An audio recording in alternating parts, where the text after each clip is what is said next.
রিনা likes him change into passive. এটা sir প্যাসিভে যদি আমি চেঞ্জ করি তাহলে তো স্যার আমি জানি যে অ্যাক্টিভ ভয়েসের যে অবজেক্ট থাকে সেটা প্রথমে চলে আসে এবং অ্যাক্টিভ ভয়েসের যে সাবজেক্ট থাকে সেটা চলে আসে শেষে। তাহলে তো স্যার আমি সিম্পলি এখানে লিখতে পারি, হিমটা প্রথমে আমি লিখতে পারি। তাহলে তো sir first number sentence will be the right, এটা হওয়া উচিত। এবং সেকেন্ড সেন্টেন্সে কী রয়েছে, he is liked by Rina. He is liked by Rina, এখানে দেখো সেকেন্ড সেন্টেন্সে হি হয়ে গেছে, অর্থাৎ হিমটা যে আছে এই হিমটা হয়ে গেছে হি, এবং রিনা যেটা আছে সেটা তো রিনাই রয়েছে। ওকে, কিন্তু সেকেন্ড সেন্টেন্সটা অ্যাবসোলিউটলি রাইট, ফার্স্ট সেন্টেন্স যেটা রয়েছে সেটা কিন্তু ভুল রয়েছে। কেন ভুল রয়েছে সেটাই আমরা আজ শিখতে চলেছি। এবং ফার্স্ট সেন্টেন্সে হিম যেটা ছিল অ্যাক্টিভ ভয়েসে সেটা হি কেন হলো, ওকে, সেটা আমরা আজকে শিখতে চলেছি। আজকের ক্লাসটাতে আমরা এটাই শিখতে চলেছি যে হিমটা এখানে কেন হি হলো। Hello everyone, this is Tarun sir and you are watching NSP education. So my dear aspirants, আজকে আমরা অ্যাক্টিভ ভয়েসের পার্ট 2 নিয়ে আলোচনা করব। ওকে, আজ অ্যাক্টিভ ভয়েসের পার্ট 2 এর যা সমস্ত তোমাদের কনসেপ্ট রয়েছে সব কনসেপ্ট আমি ক্লিয়ার করতে চলেছি। আজ শুধুমাত্র একটা মাত্র সূত্রেই আমি তোমাদের ক্লিয়ার করতে চলেছি সমস্ত ভয়েস। ওকে, সমস্ত ভয়েস চেঞ্জ শুধুমাত্র তোমরা একটা টেন্সের সমস্ত ভয়েস শুধুমাত্র একটা সূত্রের সাহায্যে তোমরা করে নিতে পারবে। ওকে, তো ভিডিওটি খুব ইন্টারেস্টিং হতে চলেছে। আমি তোমাকে রিকোয়েস্ট করবো ভিডিওটি প্রথম থেকে শেষ পর্যন্ত দেখো, এবং তুমি যদি আমার চ্যানেলে প্রথম হয়ে থাকো তো please subscribe my channel and hit the bell icon. Okay, দেখো প্যাসিভ ভয়েস, অ্যাক্টিভ থেকে প্যাসিভ ভয়েস চেঞ্জ করার জন্য আমরা তো স্কুল লেভেল থেকে অনেক সূত্র শিখে এসেছি। যেমন ধরো প্রেজেন্ট ইনডেফিনিট টেন্সের যদি আমি চেঞ্জ করি তাহলে সেটার আলাদা সূত্র রয়েছে, যেমন এখানে সূত্র রয়েছে, এটা অ্যাক্টিভ প্যাসিভের দুটোই দেখো আমি লিখে দিয়েছি তোমাদের জন্য। এবং পাস্ট ইনডেফিনিট টেন্স যদি করি সেটা অ্যাক্টিভের এই সূত্রটা এবং প্যাসিভ ভয়েসের রয়েছে এই সূত্রটা। ওকে, এবং ফিউচার টেন্সেরও সেম এরকমভাবে। তাহলে তো স্যার মোট যে আমাদের টেন্স 12টা টেন্স রয়েছে তার মধ্যে তো 8টা টেন্সের মধ্যে ভয়েস হবে, আমি ঠিক আছে মেনে নিলাম। কিন্তু এই 8টা টেন্সের যদি অ্যাক্টিভ প্যাসিভ এরকম সূত্র আমাদেরকে মুখস্থ রাখতে হয় তাহলে তো স্যার প্রচুর সূত্র মুখস্থ করতে হবে, তাই না? তাহলে তো স্যার এগুলো তো আমাদের গুলিয়ে যেতে পারে, অবশ্য গুলিয়েও যাওয়ার একটা বিষয়, এত সূত্র তো মনে রাখা সম্ভব নয়। তো আজকে তোমাদের আমি একটা সূত্র দিতে চাই, ওই একটা সূত্রের মাধ্যমেই তোমরা সমস্ত ইনডেফিনিট টেন্সের যে অ্যাক্টিভ থেকে প্যাসিভ ভয়েস রয়েছে সেই প্যাসিভ ভয়েসগুলো তোমরা চুটকির মাধ্যমে করে নিতে পারবে। ওকে, সো আর ইউ রেডি? তো এই সূত্রটি জানার জন্য আমাদের নিম্নলিখিত বিষয়গুলো অবশ্যই জানতে হবে। এই যে নিচের যে আমি তোমাদের জন্য দিয়ে দিয়েছি এগুলো কিন্তু অবশ্যই আমাদের জানতে হবে। একটু যদি মনে রাখতে পারি তাহলে কিন্তু প্যাসিভ ভয়েস ইনডেফিনিট টেন্সের যে passive voice, active to passive voice তুমি কিন্তু 2-3 সেকেন্ডের মধ্যেই বুঝে নিতে পারবে। ওকে, দেখো প্যাসিভ ভয়েসের জন্য যে হেল্পিং ভার্বগুলো আমাদের প্রয়োজন হবে সেই হেল্পিং ভার্বগুলো একটু মনে রাখবে।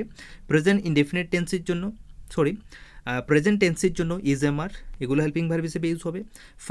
পাস্ট টেন্সের জন্য ওয়াজ ওয়ের, এবং ফিউচার ইনডিফিনিট অর্থাৎ ফিউচার টেন্সের জন্য শ্যাল বি এবং will be.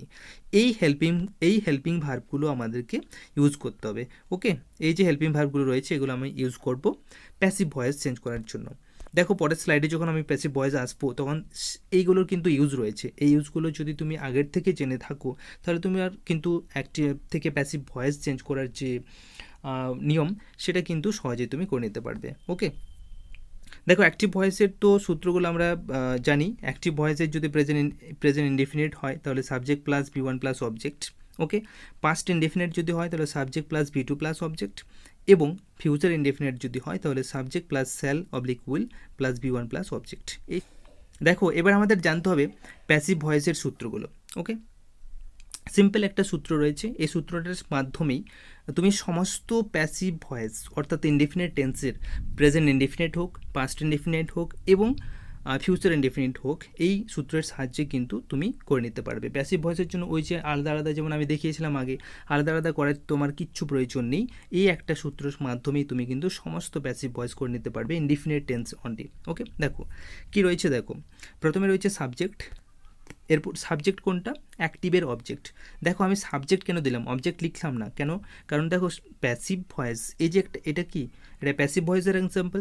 A pot is made by her, এটা একটা প্যাসিভ ভয়েসের এক্সাম্পল, এবং এটা তো একটা সেন্টেন্স, তাই না, এটা তো একটা সেন্টেন্স পড়ে। তাহলে আমরা কি জানি, কোন একটা সেন্টেন্স হতে গেলে প্রথমে কি দরকার হয়, প্রথম তো সাবজেক্ট দরকার হয়, তারপর ভার্ব, তারপর অবজেক্ট। তো এটার মধ্যে তো রয়েছে না, এ পট তো একটা সাবজেক্ট, তারপরে এখানে ইজ মেড ভার্ব রয়েছে, আর বাই হার্ট যেটা অবজেক্ট পার্ট রয়েছে, তাহলে নিশ্চয়ই আমি বলতে পারি যে আ pot is made by her, এটা কিন্তু একটা সেন্টেন্স। তাহলে দেখো সেন্টেন্স যদি হয় তাহলে সেন্টেন্সের প্রথমে যে ওয়ার্ডটা রয়েছে সেটা সাবজেক্ট হবে, তাই না। তো দেখো সাবজেক্ট এখানে কি রয়েছে, আ পট, এটার সাবজেক্ট। আচ্ছা, এরপর দেখো সাবজেক্ট হবে কোনটা, অ্যাক্টিভের অবজেক্টটা। অ্যাক্টিভের অবজেক্ট এখানে কে রয়েছে, অ্যাক্টিভের অবজেক্ট পার্ট রয়েছে কিন্তু আ পট, এটা রয়েছে অবজেক্ট পার্ট। কীভাবে স্যার বুঝলাম এটা অবজেক্ট, দেখো অবজেক্টটা আগে বুঝতে হবে।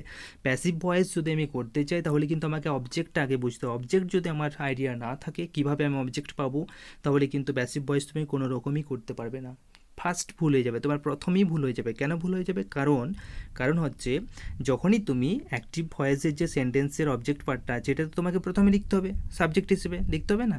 এই যে এখানে কি ছিল, আপটটা এখানে তো আমি প্রথমে লিখেছি, তো সেটাকে তোমাকে তো বুঝতে হবে যে কোনটা অ্যাক্টিভ ভয়েসের অবজেক্ট রয়েছে।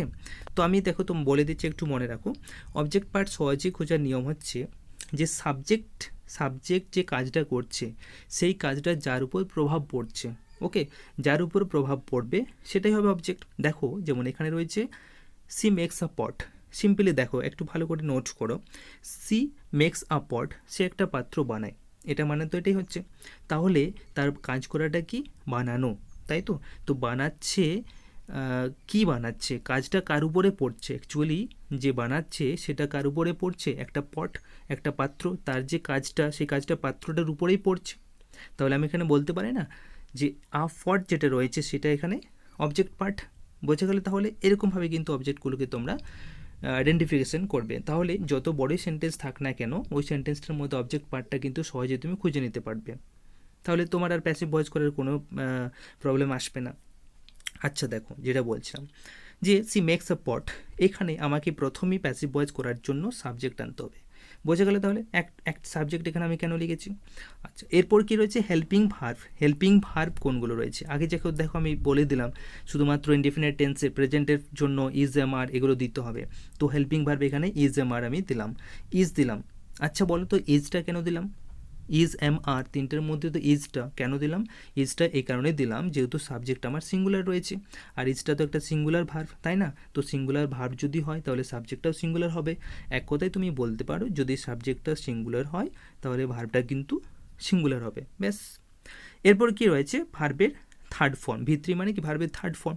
এই যে মেক ভার্বটা রয়েছে প্রেজেন্ট ইনডিফিনিট টেন্সের অ্যাক্টিভ ভয়েসের জায়গায় সেন্টেন্সটাতে মেক, এই মেকটার আমাকে এই ভার্বের থার্ড নম্বর ফর্ম লিখতে হবে, মেক, মেড, ওকে।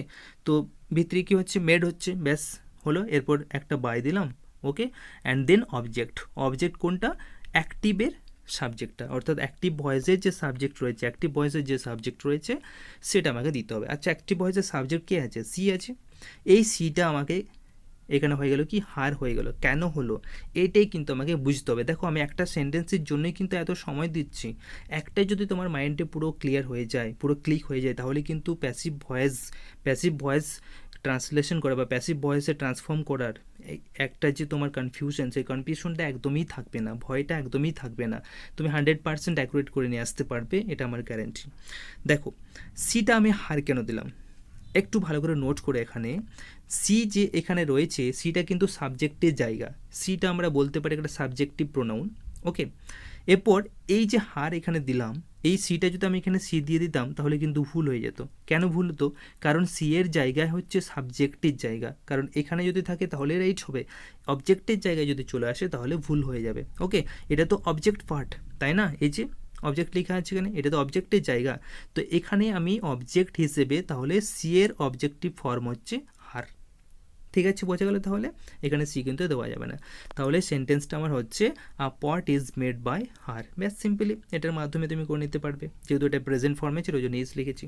সেকেন্ড সেন্টেন্সে দেখো, আর আমাকে এত বলার কোনো প্রয়োজন হবে না। এবার তুমি ভিডিওটা একটু পজ করো, দেখো পজ করে তুমি সেন্টেন্সটা একটু ভাবো, তখন নিজে করতে পারবে।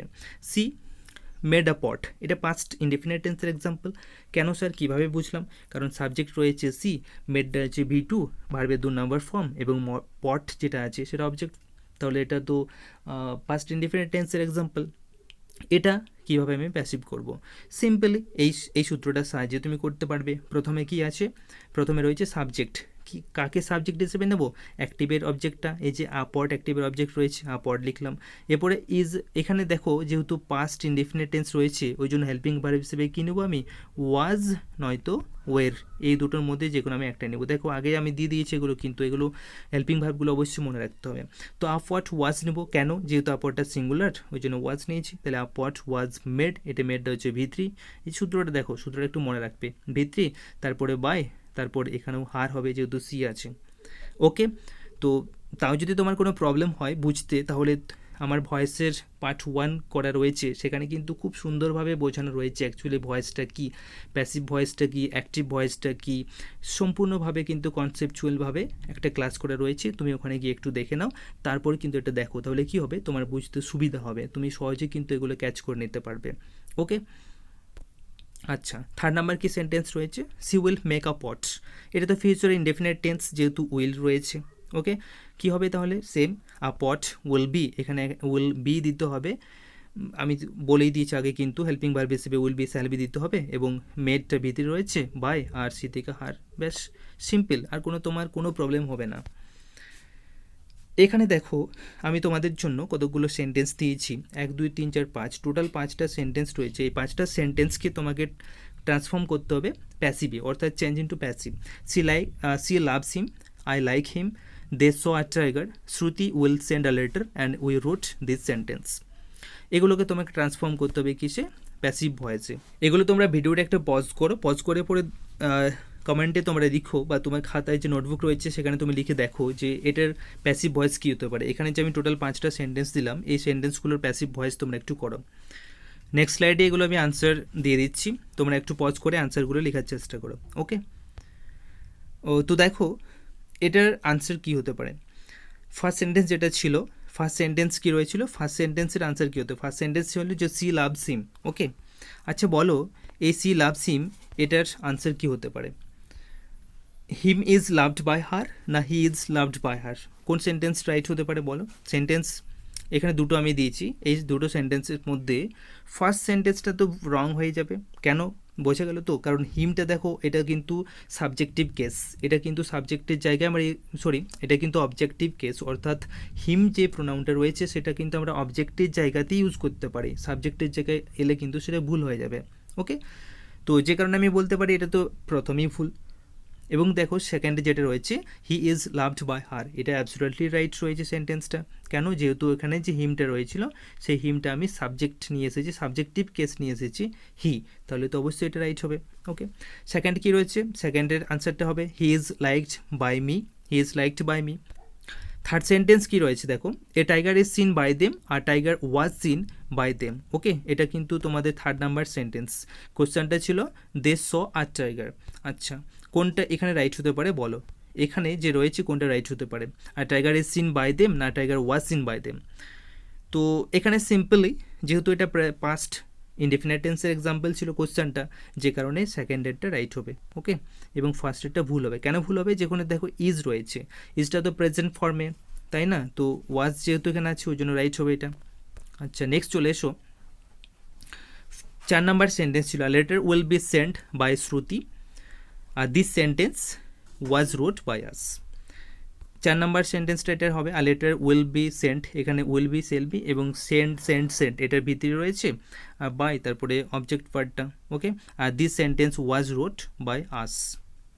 এখানে দেখো এটা সেন্টেন্সটা কি ঠিক না ভুল রয়েছে? 5 নাম্বার সেন্টেন্সটা কিন্তু ভুল রয়েছে। কেন? যেহেতু ওয়াজের পরে কিন্তু এটা V3 হবে, এটা রোডটা কিন্তু V2 রয়েছে, V3 করতে হবে। তো V3 রোডের V3 কী হবে? Written, WRITTEN। ওকে, তো আজকে এই পর্যন্তই। আমি তোমাদের গ্রামারের পার্ট 1, পার্ট 2, পার্ট 3 এইভাবে নিয়ে আসবো। ওকে, ছোটো ছোটো ভিডিও তোমাদেরকে আপলোড করব এবং তোমাদের আমি গ্যারান্টি দিয়ে বলতে পারি যে গ্রামারের যে অংশটা, সেই গ্রামার পোর্শনটা তোমাদের কিন্তু একদমই ইজি হয়ে যাবে। এখানে তোমাদের কোনো কনফিউশনই থাকবে না। আমার ভিডিওগুলি তোমরা প্লেলিস্টে গিয়ে চেক করে দেখো, ওখানে একটু চেক করে ফার্স্ট পার্ট 1 থেকে দেখার চেষ্টা করো এবং সব ভিডিওগুলো একটু দেখো, তাহলে ইংলিশের যে তোমার একটা কনফিউশন, তোমার ইংরেজির প্রতি যে একটা ভয়, সেগুলো কিন্তু একদমই থাকবে না। ওকে, তো আজ এই পর্যন্তই, দেখা হচ্ছে নেক্সট ভিডিওতে। বাই।